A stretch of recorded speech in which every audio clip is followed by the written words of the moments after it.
Halo, halo. Akan ngobrol. Ngobrol. Kita akan ngoting. Ngobrol nggak penting ya. Noting. Jadi untuk segmen ngobrol nggak penting ini, aku mau share tentang pengalaman selama studi di Taiwan. Apakah mahasiswa di Taiwan atau pelajar di Taiwan itu boleh bekerja part-time? Karena ada beberapa negara yang tidak mengizinkan mahasiswanya bekerja part-time gitu. Nah, untuk pelajar di Taiwan intinya bahwa kita boleh bekerja part-time. Jadi bekerja part-time itu artinya kita bekerja setelah pulang sekolah gitu, kita di luar jam sekolah ya, maksudnya kita boleh bekerja misalkan di restoran, di pabrik, kemudian di convenience store kayak 7-Eleven dan lain-lain. Nah, aku sendiri sudah merasakan ini selama 6 tahun di Taiwan.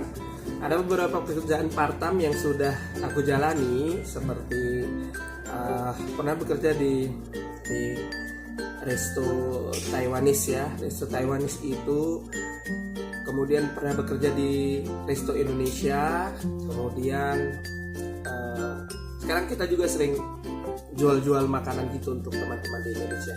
Nah, semuanya dilakukan tanpa working permit, istilahnya kayak ilegal ya. Ya karena memang gak semua profesor di Taiwan itu mengizinkan anak didiknya, anak labnya untuk mengurus working permit dan bekerja di luar lab seperti itu. Nah, yang resmi ya, sekarang kita mau bicara yang resmi dulu. Yang resmi itu adalah bahwa setiap pelajar yang ingin bekerja di Taiwan harus mengurus working permit. Nah, working permit ini kalau di kampus kami sendiri dikoordinir oleh sekolah. Jadi sekolah harus mengetahui, kampus sendiri harus mengetahui bahwa ada pelajarnya yang mengurus working permit dan untuk tujuan apa, bekerja di mana, seperti itu. Nah, working permit ini bisa digunakan untuk bekerja di perusahaan, di pabrik, di restoran dan sebagainya. Jadi kita punya jatah kerja, waktu kerja, jam kerja itu 20 jam kerja per minggu ya. 20 jam kerja per minggu di luar summer. Kalau waktu summer holiday kita boleh bekerja 40 jam per minggu ya. Jadi kalau di luar liburan summer holiday, karena kita punya liburan ya, sekitar bulan Juni, Juli, Agustus kita punya liburan, kemudian waktu Imlek juga sekitar Februari, Maret kita punya liburan. Nah, kalau waktu masa liburan itu 40 jam per minggu, tapi kalau untuk di luar itu adalah 20 jam per minggu. Nah, untuk mengurus working permitnya itu kita perlu ARC, kemudian student card terbaru, kemudian paspor, dan kalau di kampus kami sendiri harus melampirkan izin dari profesor. Nah, itu yang susah ya, karena harus ada legalitas dari profesor bahwa profesor mengizinkan kita mengurus working permit yang bisa digunakan bekerja di luar lab, karena mereka tidak mau dengan part time itu kita terganggu. Seperti itu. Nah, untuk teman-teman yang tidak bisa mengurus working permit itu bisa tetap bekerja ya, seperti saya sendiri, seperti aku sendiri bisa bekerja. Itu banyak juga yang tetap menerima. Istilahnya di sini takong ya, cari takong gitu. Jadi caranya gimana cari informasi itu? Bisa langsung ke restonya atau toko Indonesianya, terus bilang yo takong mah gitu. Maunya apakah ada kerja untuk takong gitu. Bisa. Nah, kerjaannya apa? Kalau di resto Taiwan yang pernah aku jalani itu cenderung gampang ya, maksudnya kita nggak masak di situ, cuman ngantar makanan, kemudian cuci piring, gitu, ngepel, bersih-bersih setelah itu. Terus kita dibayar per jam. Jadi per jam normalnya sekarang sekitar 150 NT per jam. 150 NT per jam, lumayan banget ya. 150. Jadi sekitar 150 NT itu IDR. Itu 70.000 per jam. Bayangkan kalau kita bekerja sekitar 8 jam ya. Berarti hampir dapat sekitar 560.000 per hari. ya kan? 90.000 per hari dikali 20 hari aja. Mari kita hitung. 560 kali 20. Bayangkan. Banyak banget.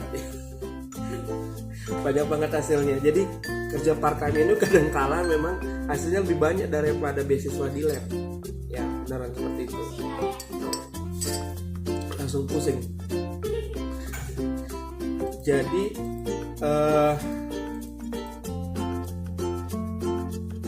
kalau misalkan beasiswa di lab itu 10.000 NTD, kita part-time bisa dapat lebih daripada itu, 15 sampai 20 ya, karena banyak juga owner yang punya pekerjaan itu mempekerjakan kita lebih dari 20 jam per minggu, mau aja mereka.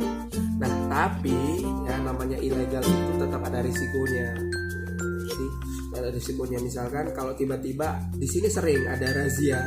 Kalau kita kerja di resto-resto gitu ada razia polisi dan banyak juga yang tertangkap. Kalau tertangkap ada sanksinya, misalnya diberitahu ke kampus, dapat denda. Yang mempekerjakan dapat denda, kemudian yang kita bekerja ilegal juga dapat denda, bahkan bisa dideportasi katanya seperti itu. Jadi itu resikonya gitu, kalau kita bekerja ilegal tanpa working permit di Taiwan. Nah, karena yang menarik adalah katanya kalau owner yang mempekerjakan pelajar ilegal tanpa working permit itu dendanya lebih banyak daripada si pelajar sendiri gitu, bisa sampai 60.000 NTD, nggak salah seperti itu ya. Jadi mereka memang di sini banyak juga yang ketakutan dan nggak mau. Kalau kita mau cari kerja, mereka harus tanya punya working permit atau enggak gitu. Nah, kalau suka dukanya seperti bekerja di resto itu enak. Suka dukanya adalah ya pekerjaannya itu kan nggak berhenti terus. Kemudian tergantung pekerjaannya apa. Kadang-kadang harus ngepel, kadang-kadang harus nyapu, kadang-kadang harus antar, kadang-kadang harus cuci piring banyak sampai lembur seperti itu. Terus kalau kita pulang biasanya diberi makan malam ya, makan siang sama makan malam, dibungkusin sama mereka. Baik-baik sih, baik-baik. Kerja part time ini enak banget. Oke, jadi untuk teman-teman yang dapat beasiswa ke Taiwan kemudian bingung mau bertahan hidup di gimana gitu, jangan khawatir, karena kalau selama kita masih mau bekerja, selama kita masih mau capek, selama kita masih mau kerja keras di Taiwan, kita bakal hidup atau bahkan bisa menabung kalau kita memang mau capek, kita mau bekerja keras. Jadi jangan khawatir kok kalian dapat beasiswa kemudian uang kalian pas-pasan, berangkat aja, yang penting berangkat aja. Sampai sini struggling untuk cari part time ya. Jadi demikian obrolan gak penting hari ini, ngoting ini. Semoga berguna. Say bye-bye Bang. Bye-bye. Bye-bye. Bye-bye. Gimana kalau dalam bahasa Songwon? Zaijian. See you again. See you. Bye.